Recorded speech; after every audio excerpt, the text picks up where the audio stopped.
My sister got Europe. I got a $20 card. They called me ungrateful until the mortgage payment vanished. I don't think I'll ever forget that birthday. It started like every other. My dad flipping pancakes in the kitchen, my mom humming along to some old pop song from her youth, and my sister Claire already glued to her phone, laughing at whatever her friend sent her. The smell of syrup and butter filled the air, but underneath it, I could feel something else. Something that had been building for years. A quiet imbalance that I'd learned to live with. The kind that made you question whether love could ever be conditional. My name's Dylan. I'm 19. And until that morning, I didn't realize just how far my family's favoritism would go. To understand what happened, you need to know how things usually worked in our house. Claire, 2 years older than me, was the golden child. She was the type who could forget to do the dishes and somehow get praised for being too busy studying. I, on the other hand, could spend an entire weekend helping Dad fix the porch or repaint the garage and get told I should contribute more around the house. It wasn't just small stuff either. It was woven into everything. If Claire needed money for a school trip, they'd find a way. If I asked for gas money to get to my part-time job, suddenly money doesn't grow on trees. Still, I told myself, that's just how families are. Everyone has their roles, their blind spots. I didn't hate them. I didn't even resent Claire. At least, not yet. She wasn't cruel, just oblivious. She based it in their affection like it was natural, like it was air she was entitled to breathe. I'd learned to find validation elsewhere, mainly through my freelance work. I'd started doing graphic design and small website projects when I was 16. At first, it was just pocket money. But by the time I turned 18, it had become something real. I was pulling in enough to help with bills, groceries, even a chunk of the mortgage when my dad's hours got cut. They never really asked where the money came from, just accepted it when I offered. I didn't mind. Helping them felt good. I thought maybe, just maybe, they'd start to see me differently. That hope shattered on my 19th birthday. I remember Dad calling everyone to the living room after breakfast. There were presents on the coffee table, all wrapped neatly, a small pile on one side and one huge gift bag on the other. My name was written in small, neat handwriting on two of the little ones. Claire's name was sprawled across the big bag in gold lettering. "All right," Dad said, smiling. "Let's start with our birthday boy." I sat down, already trying to suppress that weird sinking feeling in my chest. I didn't expect much. Maybe a sweater, maybe something small but thoughtful. Mom handed me a card first. Inside was a $20 gift card to a coffee shop I rarely even went to. I smiled anyway. "Thanks," I said, trying to sound genuine. Mom looked at me with that expression parents have when they're convinced they're teaching you something valuable. "We know it's not much, sweetheart," she said, "but you've got to learn that not everything is about gifts. Gratitude is what makes life rich." Dad nodded like she just quoted scripture. "Exactly. You're becoming an adult now. Dylan, it's time to appreciate the simple things." I forced a chuckle and nodded. I could feel Claire watching me from the couch, smirking a little. Then Mom turned to her. "And now for Claire's surprise," she said, her eyes lighting up. Claire tore into the giant bag, tissue paper flying everywhere, until she pulled out a sleek envelope. When she opened it, her jaw dropped. "No way!" She gasped. "A trip to Europe. 2 weeks in Italy and France," Dad announced proudly, clapping her on the back. "You've been working so hard, sweetheart. You deserve the world." Then he actually said it. He hugged her and whispered loud enough for me to hear. "You deserve the world." That sentence stuck in my head like a splinter. I sat there holding a $20 gift card and a lecture about gratitude while my sister was handed a dream vacation. Everyone was laughing, hugging, taking pictures. I just sat there, smiling tightly, pretending my throat wasn't closing up. Later, while they were packing her travel essentials and talking about sightseeing in Rome, I went upstairs. I sat at my desk, staring at my laptop, the same laptop that paid the bills they bragged about keeping up with despite tough times. I checked my bank account. The last deposit from a client had hit the night before. I'd made enough to cover another month's mortgage. But this time, I didn't feel proud. I just felt stupid. That night, after dinner, Dad came into my room. "Hey, bud," he said, leaning on the doorframe. "You were a bit quiet earlier. Everything okay?" I nodded. Yeah, just tired. He smiled faintly. You know, one day you'll thank us for not spoiling you. Claire's trip isn't about money. It's about recognizing hard work. Right? I said, keeping my tone even. Hard work. He didn't catch the bitterness. He just nodded and patted the doorframe before leaving. Get some rest. When he left, I sat there for a long time. I thought about all the nights I'd stayed up coding websites, designing logos, fixing their finances, when they didn't even know what was due. I thought about the way Mom had smiled at Claire that morning, so full of pride. I realized something then. It wasn't just favoritism, it was blindness. They didn't see me, not really. To them, I was a safety net, a backup plan, a quiet son who didn't complain. So I made a decision. Around midnight, I started packing. Not dramatically, just quietly, methodically. Laptop charger, clothes, essentials. I didn't even leave a note. I'd been saving money for months, thinking I might move out by summer. I just hadn't planned for it to happen overnight. But sitting there, surrounded by the faint sound of Claire laughing downstairs as she showed Mom some travel vlog about Paris, it suddenly felt like the only thing that made sense. By 1 a.m., I was gone. I rented a small studio apartment in the city. Nothing fancy, but mine. The next morning, I turned off location sharing and blocked their access to my online accounts. For once, I didn't feel guilty. For a few days, there was silence. Then the call started. First, a few missed calls from Mom. Then a text from Dad. Where are you? We need to talk. I ignored them, but by the end of the week, my phone was buzzing nonstop. They weren't angry anymore. They were panicked. I finally answered one evening just to see what they wanted. Dylan. Mom's voice cracked through the line. We can't make the mortgage payment. The account's empty. What happened? I leaned back in my chair, staring at the ceiling. What happened? I repeated softly. I stopped paying it. There was silence, then a sharp inhale. Stopped? What do you mean you stopped? You've been covering it since February. We thought that I'd keep doing it forever, I said. Without you even noticing? Without a thank you? Without even a card that wasn't about learning gratitude? Dad's voice came on rough and trembling. Dylan, son, this isn't funny. We have bills. We have responsibilities. So did I. I cut in and I handled them alone. I could hear the panic in their voices turning into something else. Guilt, maybe, or realization. But I didn't let them speak. I learned gratitude. All right, I said quietly. Just not the kind you meant. And then I hung up. That was the last time I heard their voices for a long while. But what happened after that? That's when things really got complicated. Because when people lose the person they took for granted, they start to see just how much they relied on them. And my parents, they were about to learn that lesson in the hardest way possible. The first week after I left was the quietest my life had ever been. No footsteps outside my door, no passive-aggressive family meetings, no constant reminders that I should try to be more like my sister. My new place was tiny, just a studio, with beige walls, a cracked window frame, and a mattress on the floor. But I loved it. It was freedom. For the first time, every sound in the room was mine. The soft hum of my laptop, the click of my keyboard, the boiling of cheap instant noodles. I threw myself into work. Clients poured in, mostly small businesses who needed websites or ad designs. Word of mouth spread fast because I actually cared about the projects. I wasn't rich, but I was stable, and more importantly, I was in control. My parents didn't give up easily, though. After I hung up that night, they texted every day. At first, they tried guilt. We can't believe you'd abandon your family like this. Your sister's been crying non-stop, Dylan. She misses you. Do you have any idea how hard things are for us right now? Then came manipulation disguised as care. We just want to know you're safe. You can stay mad, but please come home for dinner. Let's talk it out. I didn't answer.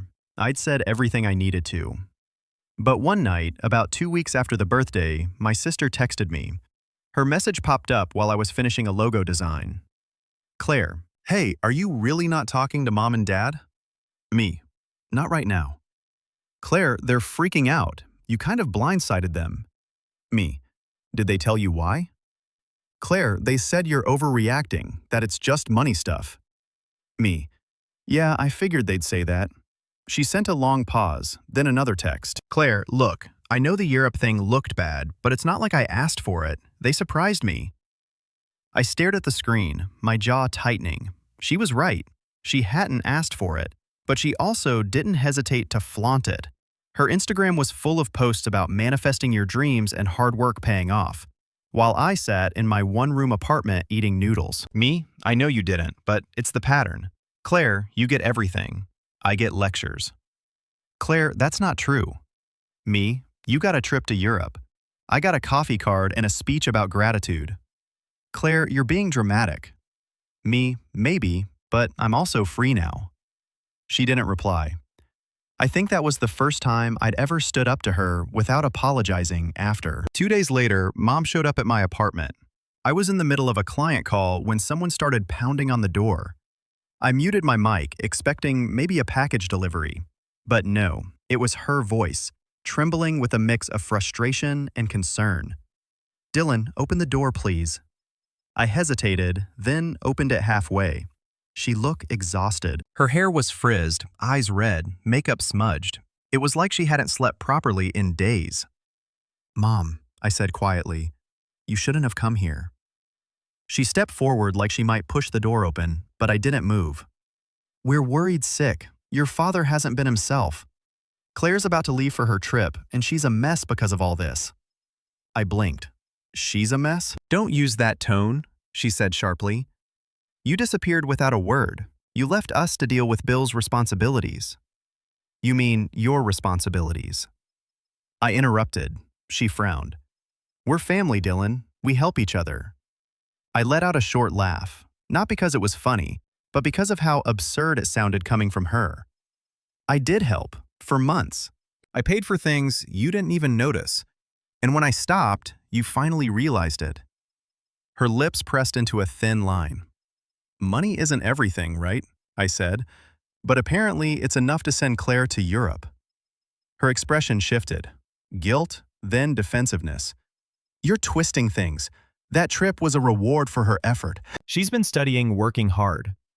I've been working since I was 16. I snapped, my voice rising for the first time. You just didn't care because it wasn't the kind of success you could brag about to your friends. The silence that followed was heavy. For a second, I thought she might actually apologize, but then she sighed and shook her head. You've changed, she said. You're bitter. This isn't like you. Maybe I finally stopped pretending. She stood there for a moment longer, then quietly said, We'll figure something out without you. And she left. I closed the door and leaned against it, shaking, not from anger, just exhaustion. A few hours later, I got another text from Claire. Claire, what did you say to Mom? She came home crying. Me? The truth? Claire, you're tearing this family apart, Dylan. Me. No, I'm just not holding it together anymore. That night, I muted the group chat permanently. The next week was calm again, almost peaceful, until my aunt called. Now, my Aunt Laura is the kind of person who always hears things. She's the family's unofficial gossip hub. When she called, I knew it wasn't a check on me. It was to dig. Dylan, honey, she said in that syrupy voice, your parents are so worried. They said you moved out suddenly. What's going on? I hesitated. Just needed space. Well, she said, lowering her tone. They mentioned something about money problems. I didn't want to pry, but it sounds serious. I clenched my jaw. Maybe they should have thought about that before lecturing me about gratitude. She chuckled softly. Oh, you sound just like your dad when he's mad. I didn't respond. Well, she continued, families fight, but they always come back together, especially when one person realizes they overreacted. That word again, overreacted. It was the word everyone used when they wanted you to forget why you were angry. Yeah, I said flatly. We'll see. A few days later, my dad finally called. I almost didn't answer, but curiosity got the better of me.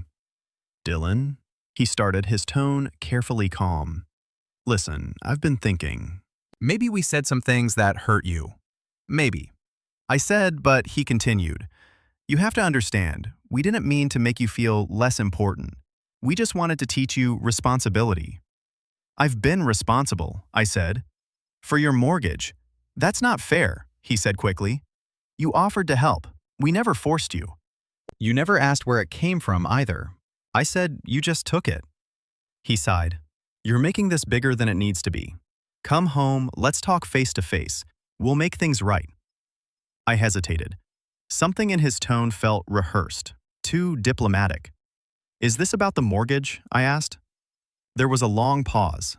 It's part of it, he admitted. The bank's been calling. We just need a little help getting caught up. And there it was, the real reason. Dad, I said slowly, do you realize how insane this sounds? You're asking your 19-year-old son to pay for your house again, after ignoring him for years. I'm not asking, he said, his voice tightening. I'm saying we need to work together as a family. That's what family does. No, I said that's what I did. And you called it ungrateful. He didn't answer. I could hear him breathing heavy and frustrated. You're being selfish, Dylan. We raised you. We gave you everything. I almost laughed. You gave me a gift card and a life lesson, remember? That was the end of the call.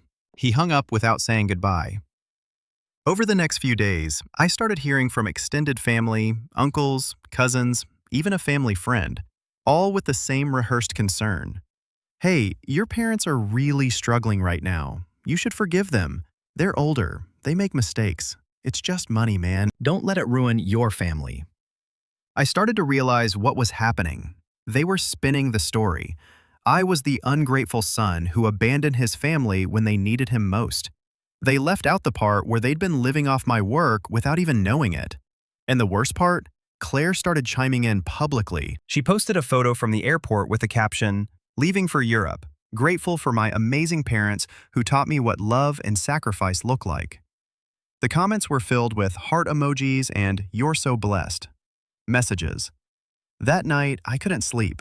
I kept replaying everything in my head, the lectures, the favoritism, the way they'd turn me into the villain because I stopped letting them take advantage of me. Then, around midnight, another text came in, this time from an unknown number. Unknown. Hey Dylan, this is Mr. Grant from the mortgage office. Your parents said you were still handling payments. I stared at the message for a long time. They'd given the bank my number, my personal number. Something inside me snapped. I realized this wasn't just neglect anymore. It was manipulation. They weren't trying to make things right. They were trying to drag me back into the same cycle of guilt and responsibility. And that was the moment everything shifted. Because I decided that if they wanted to play games, I wasn't just going to sit back and watch anymore. They thought I was just a quiet kid who ran away after a tantrum. They had no idea I'd been keeping records, tracking payments, saving receipts, building something far bigger than they imagined. They'd mistaken kindness for weakness, but not for much longer. It's strange how betrayal doesn't always come with screaming or slamming doors. Sometimes it arrives quietly, like a soft knock in the middle of the night. Unexpected. Polite, even. And by the time you open the door, it's already too late. That's how it felt when I realized what my parents and sister did next. After that call from the mortgage officer, I knew something wasn't right. I hadn't spoken to my parents in over a month, and I definitely hadn't authorized anything involving my name or money. So I called the number back. Hi, this is Dylan, I said.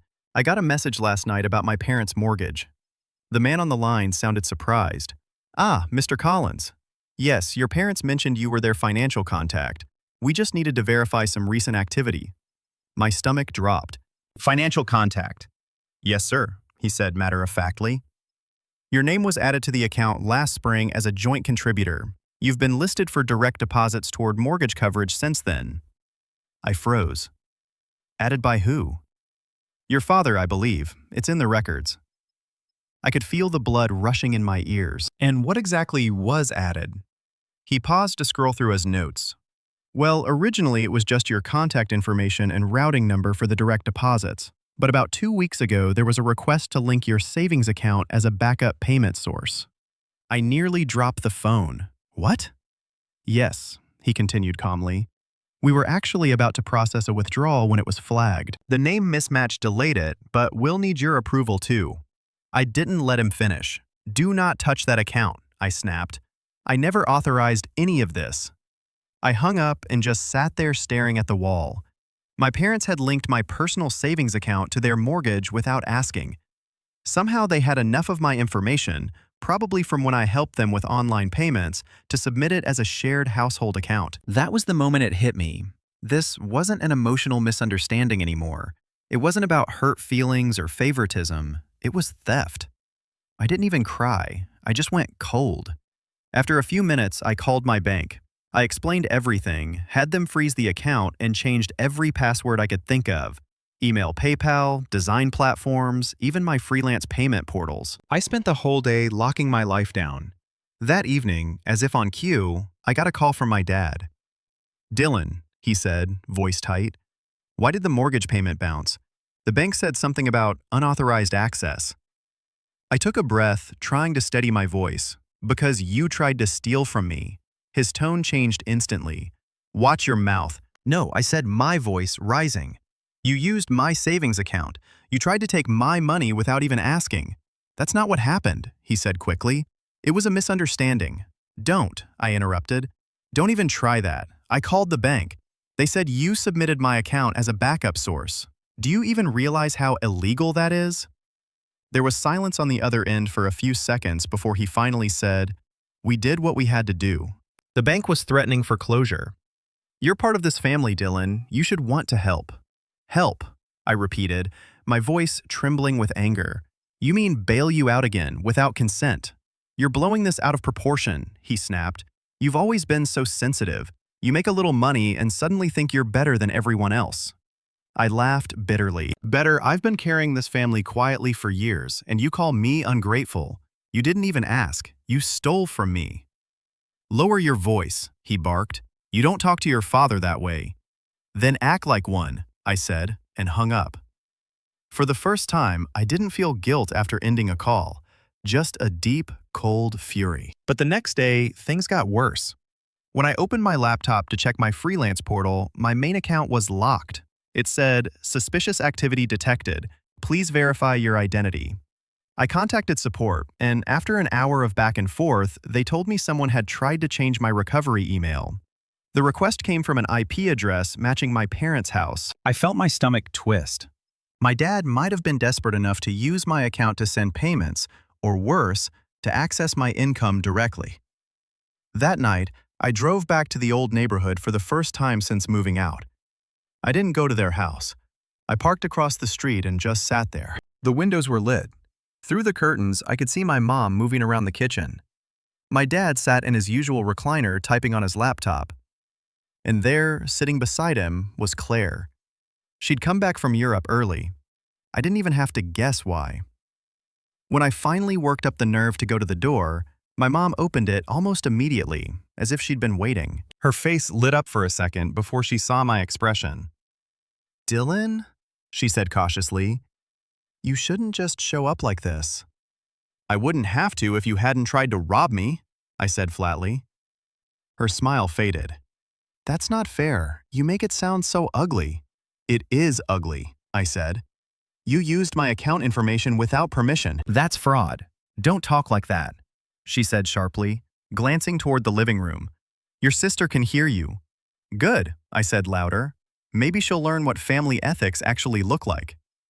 Dad stood up, frowning. "You're making a scene." "I'm making a point," I shot back.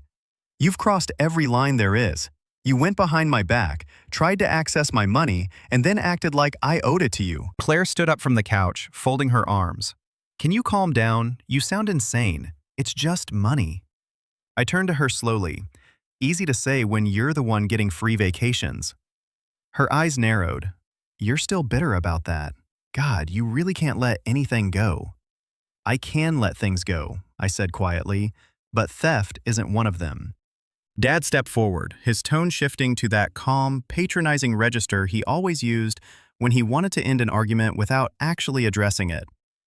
"Dylan, you need to understand, this isn't just about us.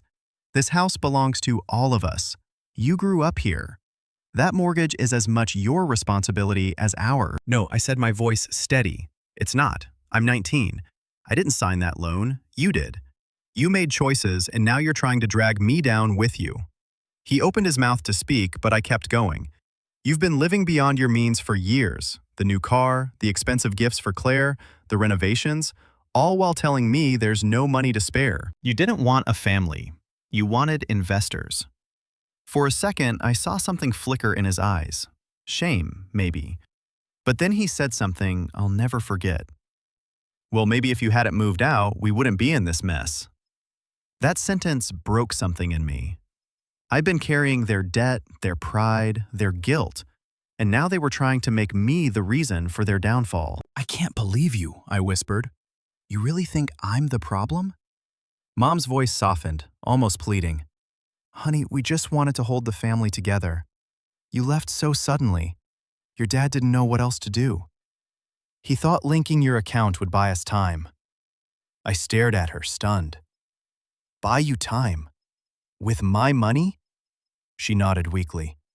We were desperate. And that was the truth. Except desperation wasn't an excuse. It was a choice.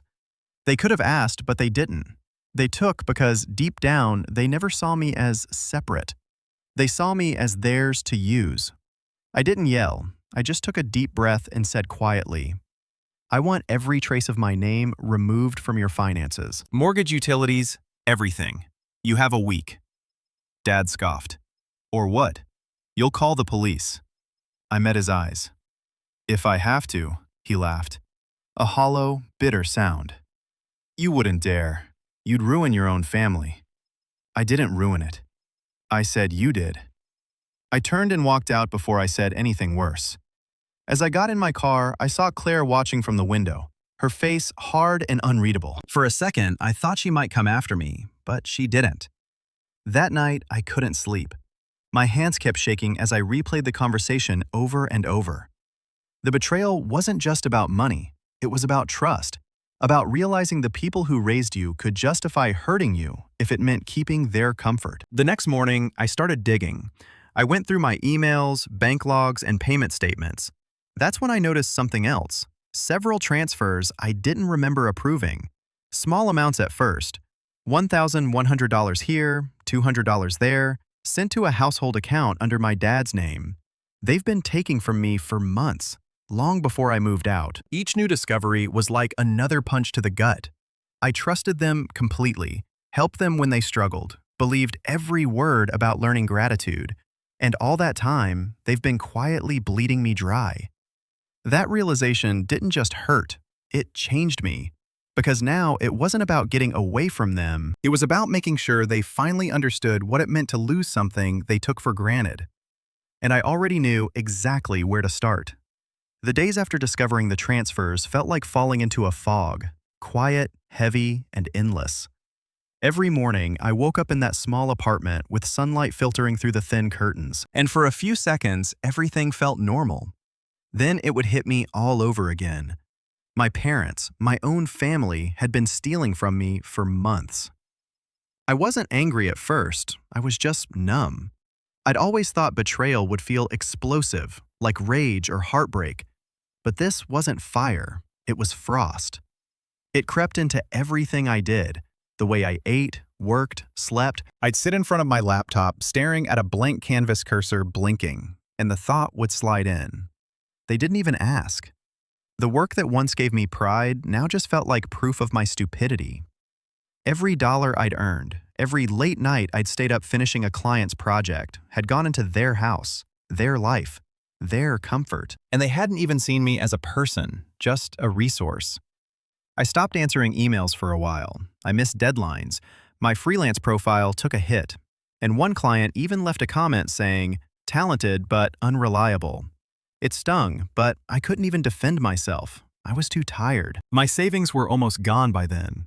I transferred what was left into a new account, but after paying rent and food, it was shrinking fast.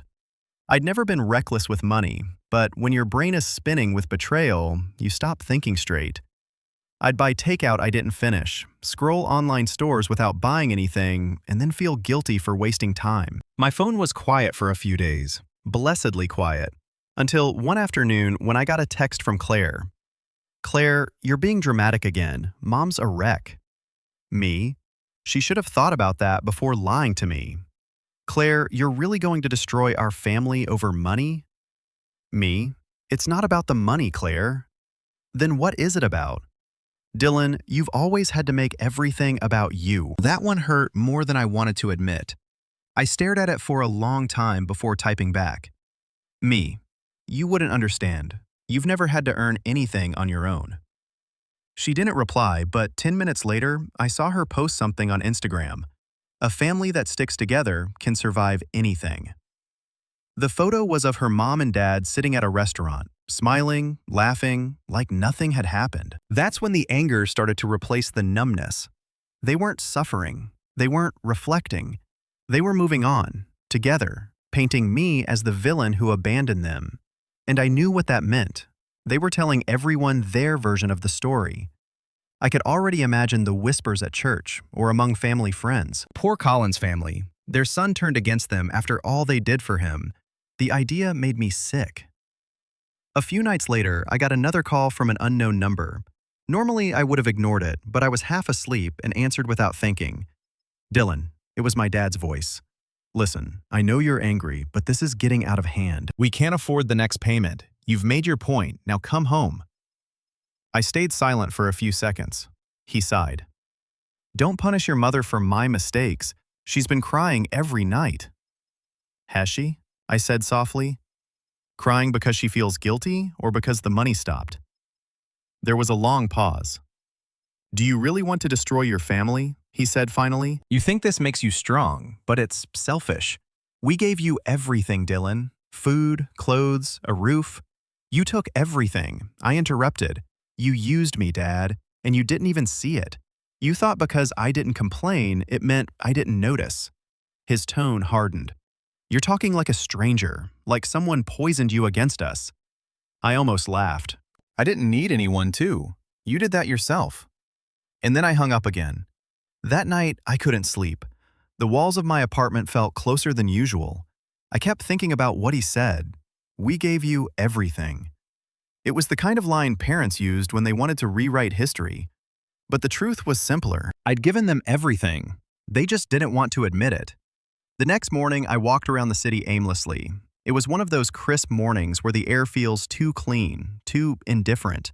People passed by carrying coffee cups, chatting about their weekends, and I felt invisible among them. I wanted to disappear completely, just vanish, start over, somewhere far away. But I couldn't, not yet, because even though I was at my lowest, something inside me had shifted. Maybe it was pride, maybe it was exhaustion, but I knew I couldn't keep being the quiet one anymore. Still, before I could do anything, I had to fix myself. I started small, woke up early again, cooked breakfast instead of ordering, forced myself to take new freelance jobs. It wasn't easy. Some mornings I just stare at the screen, unable to type, but I push through.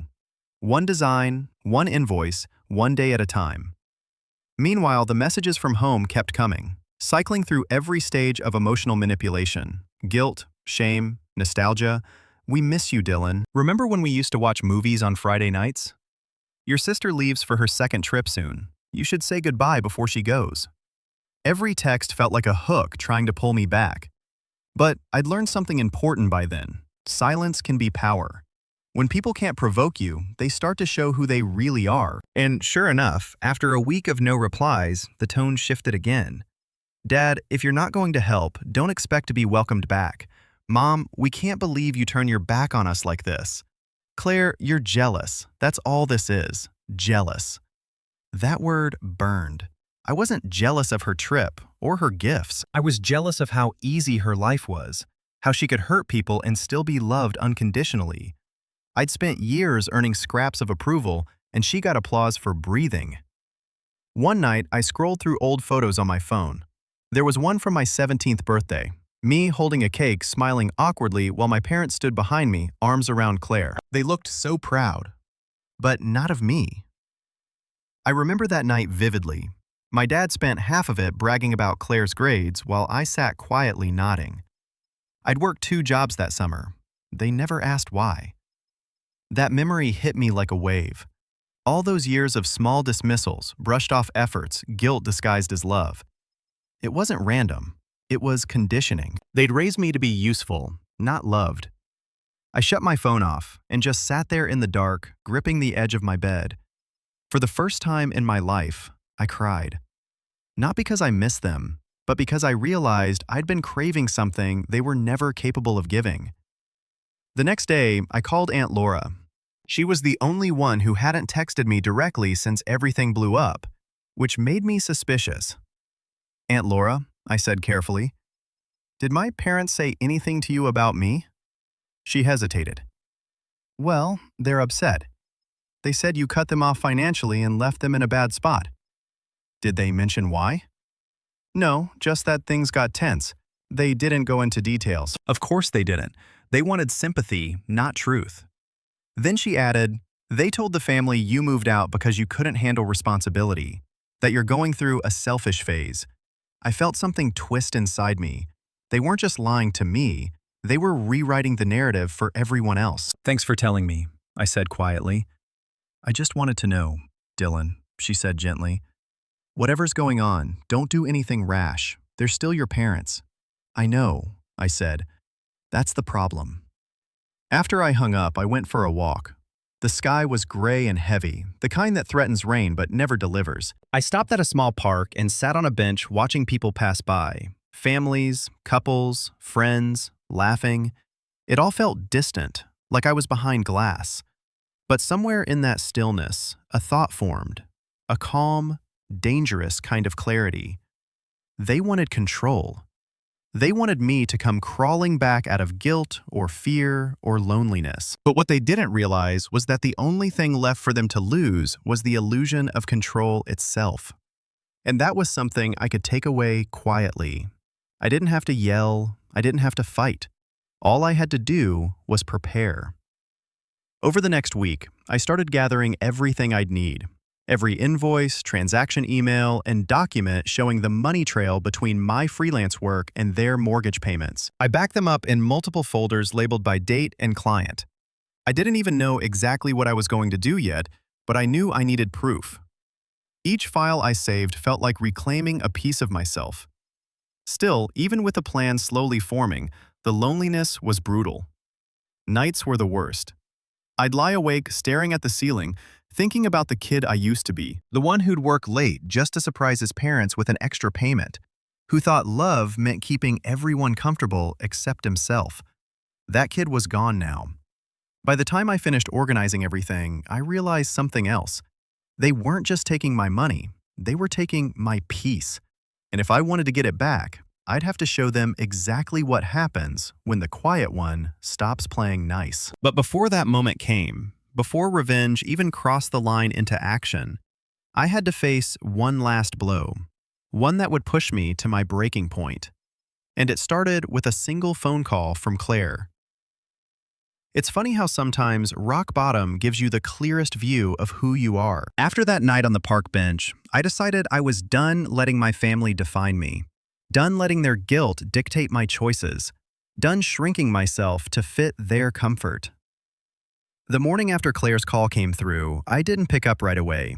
I let it ring. I watched her name flash across my phone like an echo from a past life. When it finally stopped, I sat in silence for a few seconds. And then, for the first time in months, I smiled. Because for once, I didn't need to answer. Instead, I opened my laptop, cracked my knuckles, and went back to work. At first, it wasn't about revenge. It was about survival. I had rent to pay, savings to rebuild, and a reputation to fix. The last few months had hit my freelance business hard, but I still had talent and a name that a few loyal clients remembered. I reached out to every one of them, personally apologized for the delays, and offered to redo or update their work free of charge. That one act, just taking accountability and showing up, started a ripple I didn't expect. One of my old clients, a small clothing brand owner, called me back the next day. "Dylan," she said, "we just landed a partnership with an influencer. I could use a full rebrand. You up for it?"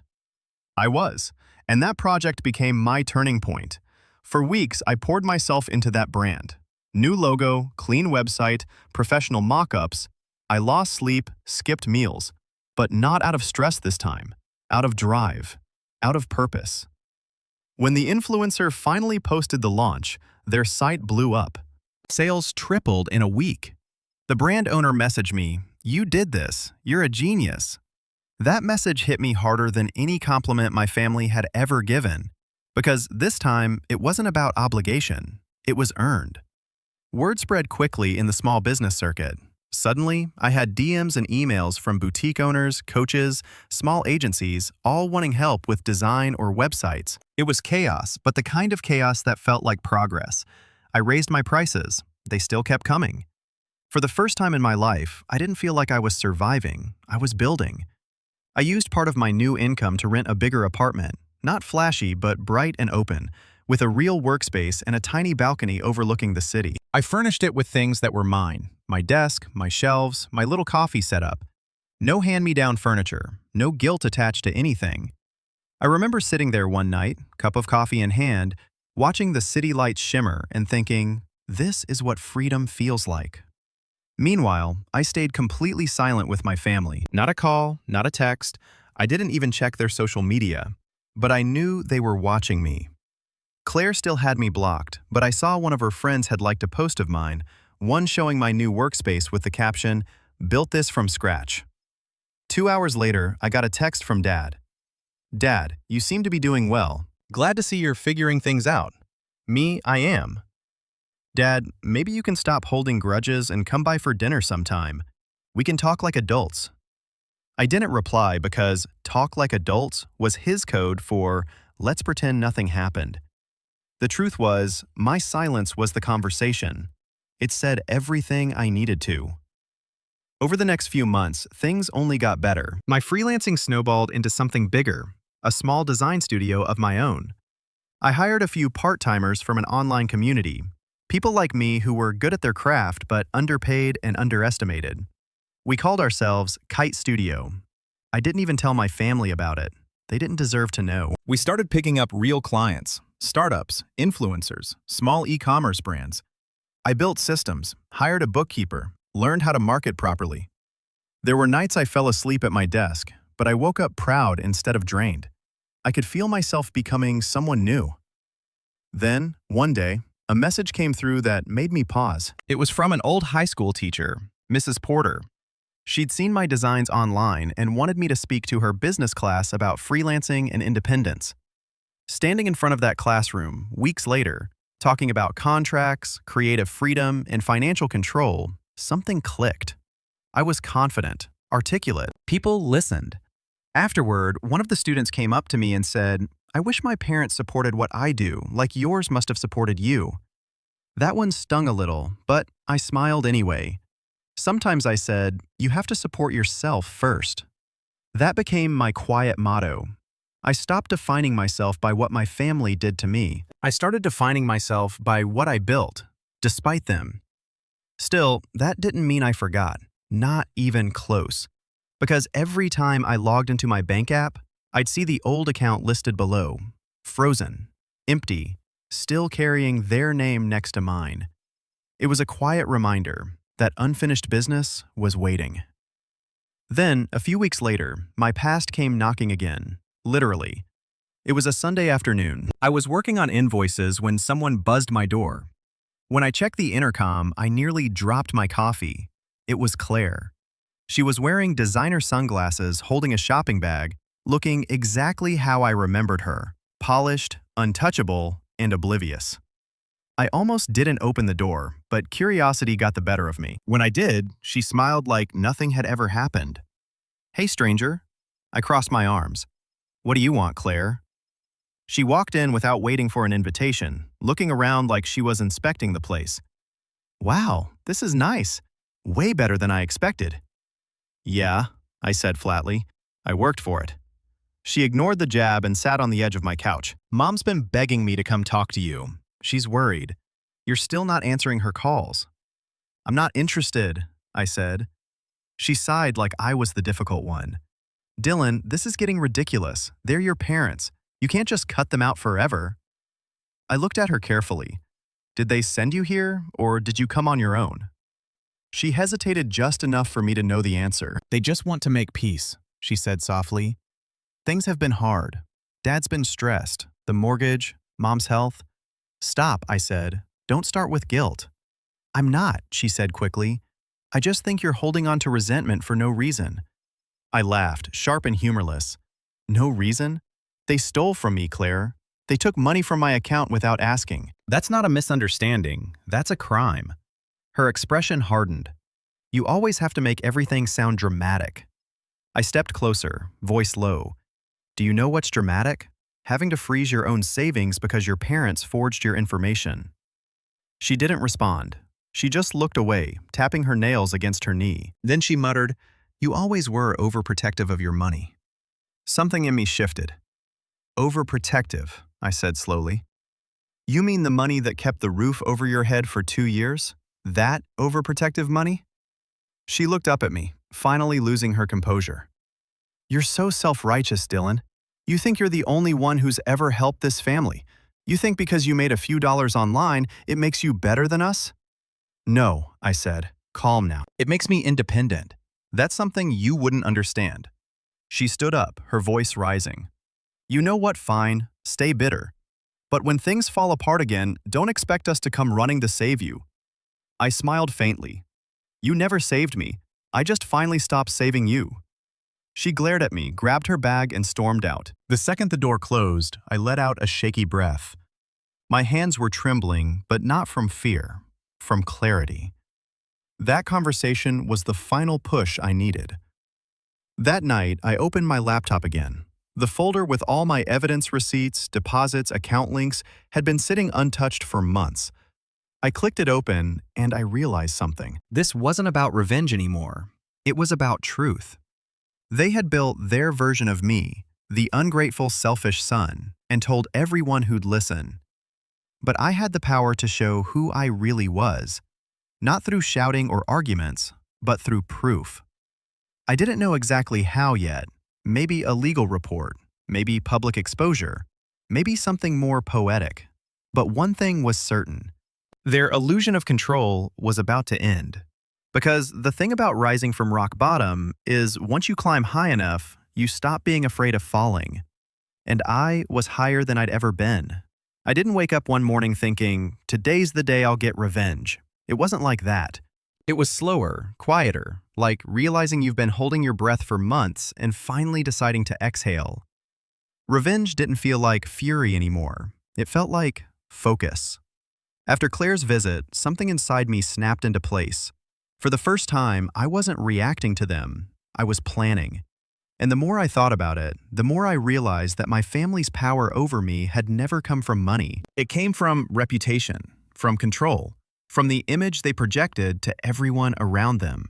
They cared more about looking good than being good. That was the weakness I could use. They had stolen my money, twisted the story, and painted me as the selfish son who abandoned them. But I had something stronger than words. Proof. Every payment, every invoice, every time I'd bailed them out when they were just a little behind. I had records going back 2 years sitting neatly in a folder labeled Collins Financial Assistance. I'd even kept copies of their emails thanking me for helping out with the bills. I hadn't realized how much evidence I'd collected just by being responsible. I started by creating a digital timeline. Each transaction, each bank transfer, organized by date. Then I added screenshots of texts and emails, Mom asking for a little help with the utilities, Dad sending me his account number, Claire's Venmo request for rent money that she never paid back. It looked like a case file, and then, because I'm a designer, I made it beautiful. I formatted it into a clean, readable report, dates, amounts, context. By the time I was done, it looked like a polished financial statement, professional enough to hand to a lawyer. That was step 1. Step 2 was more delicate. I knew Aunt Laura was still the family's main gossip hub. If I gave her something, she'd spread it. She always did. But I couldn't just dump it on her. It had to look accidental, like she'd stumbled upon the truth herself. So I printed a few pages from the report, highlighted some key transactions, mortgage payment transfer, Dylan Collins' household, $1,200, and slipped them into an envelope with a handwritten note that said, "Since everyone's been asking what really happened, I thought it was time to show my side. D. No threats, no drama, just facts." Then I mailed it, not to my parents, but to Aunt Laura. It took exactly 3 days. On the 4th day, my phone started blowing up. First, a text from Claire. Claire, what did you do? Me, told the truth. Claire, you're destroying our family's reputation. Me, I'm not destroying it. I'm just not protecting it anymore. Then came the call from Mom. I almost didn't answer, but curiosity got the better of me. Dylan, she said, her voice trembling, what did you send to Aunt Laura? Evidence, I said, of everything you took from me. She gasped like I'd hit her. You're humiliating us. She's called everyone. The whole family thinks we're thieves. I stayed quiet, let her talk. We were desperate, she continued. You're our son. You were supposed to help us, not turn us into villains. You turned yourselves into that, I said calmly. I just stopped covering for you. She started crying. I could hear Dad in the background shouting something muffled, probably demanding I take it all back. But I didn't, because by then it had already spread further than Aunt Laura. My cousin texted me saying half the family chat was in chaos. Some people were defending my parents. Others were stunned, saying they had no idea I'd been helping them financially. It didn't matter which side they took. The important part was that the truth was finally out. For the first time, my parents had to live with the consequences of their own actions without me shielding them. That alone felt like justice. But it wasn't over yet. A few days later, I went one step further. I scheduled an appointment with the bank manager, the same one who'd helped me freeze my old account months earlier. I brought the printed report and calmly explained everything. The unauthorized linking, the forged account access, the stolen transfers. He read through the paperwork, eyebrows raised. You've got quite a case here, Dylan. Do you want to file a formal report? I hesitated. I don't want to press criminal charges, I said slowly, but I do want their names permanently removed from anything connected to me. Mortgage savings everything. He nodded. That can be arranged. It took a few signatures, some verification calls, and a lot of paperwork, but by the end of the week, I was officially free. My name was scrubbed from every joint account, every linked profile, every debt. They couldn't touch me anymore. When the confirmation email came through, I just stared at it for a long time, letting it sink in. For the first time in years, I didn't owe them anything. Not money, not explanations, not silence. That night, I walked to my balcony with a drink in hand, city lights glowing below, and just breathed. It was peaceful. No guilt, no noise, just peace. But of course, peace doesn't last long when people like my parents realize they've lost control. A week later, I got another call, this time from Dad. Do you realize what you've done? He growled. We can't even show our faces to the family. Your aunts turned everyone against us. I didn't do that. I said the truth did. He slammed the phone down after a few more angry words. But it didn't bother me because for once, his anger didn't mean anything. It couldn't touch me anymore. Still, the silence that followed was strange. There was satisfaction, yes, but also a hollow space where family used to be. I didn't hate them. I didn't even want to destroy them. I just wanted them to see. And when the silence stretched for weeks, I thought maybe they finally did. Then, one evening, I got a letter in the mail. No return address, but I recognized my dad's handwriting instantly. Inside was a single sheet of paper. We don't know how to fix this anymore. You've made your point. But if you think we can survive without you, you're wrong. You'll regret this when we lose everything. For a long time, I just stared at that letter, the words blurring. And then, without anger or hesitation, I tore it in half. Because that was the moment I realized something deeper than revenge had happened. I hadn't just exposed them, I'd freed myself. They wanted me to feel guilty forever, to keep playing the role of the quiet, dependable son. But now, every chain they tied me with, emotional, financial, familial, was gone. And as for them, they built their world on my back. Now they were learning how fragile it was without me holding it up. But they still hadn't learned the final lesson that was coming next. It took about 3 months for everything to fall apart for them. Not because of me, because the truth always eats through lies eventually. After that letter, I didn't reach out again. I focused on my studio, on my clients, on building a life that wasn't centered around people who drain me. But I still heard things. News has a way of finding you when people can't let go. It started with Aunt Laura, again, naturally. She called one afternoon, her tone unusually somber. "Dylan," she said quietly, "I thought you should know. Your parents' house went up for sale." I didn't say anything. They couldn't keep up with the payments. The bank's been after them for months. They tried to refinance, but after the financial review, she hesitated. Let's just say your name missing from the paperwork didn't help. I nodded slowly, the information settling in like cold rain. I didn't feel triumphant, just resolved. They'll have to move in with a relative for a while, she added. They're embarrassed. Your mom barely leaves the house. I thanked her for telling me and hung up. I should have felt pity. Part of me did, but another part, the part that had spent years being invisible, belittled, and guilt-tripped, felt something closer to closure. Claire, of course, tried to spin it. I saw a post from her not long after. Hard times teach us who we really are. Grateful for family through it all. The comments were full of sympathy, but there was no trip to Europe this time. No flashy photos, no laughter. She'd gone quiet too. I knew why. The fallout from my report hadn't just hit my parents. It had exposed everything they'd done financially, including the extra credit cards in her name that Mom had quietly paid off using my transfers. When those payments stopped, so did her freedom. It was like watching a castle crumble from the inside. A month later, I ran into Mom unexpectedly at a grocery store. She looked older, thinner, smaller somehow. When she saw me, she froze, eyes wide, like she'd seen a ghost. "Dylan?" she whispered. I almost walked past her, but something in me softened just a little, so I stopped. "Hi, Mom." We stood there for a moment, surrounded by the low hum of checkout lines and quiet chatter. She looked down at her hands. "Your father's been looking for work," she said finally. "Things have been hard." "Well, I know," I said. She swallowed hard. "We never wanted it to get like this. We didn't think." "No," I said gently. "You didn't." Her eyes welled up.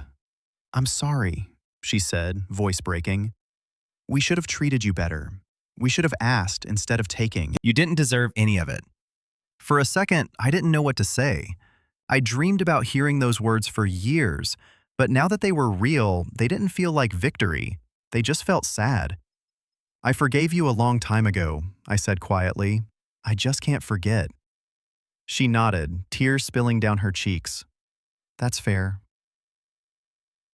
We stood there for a few seconds longer.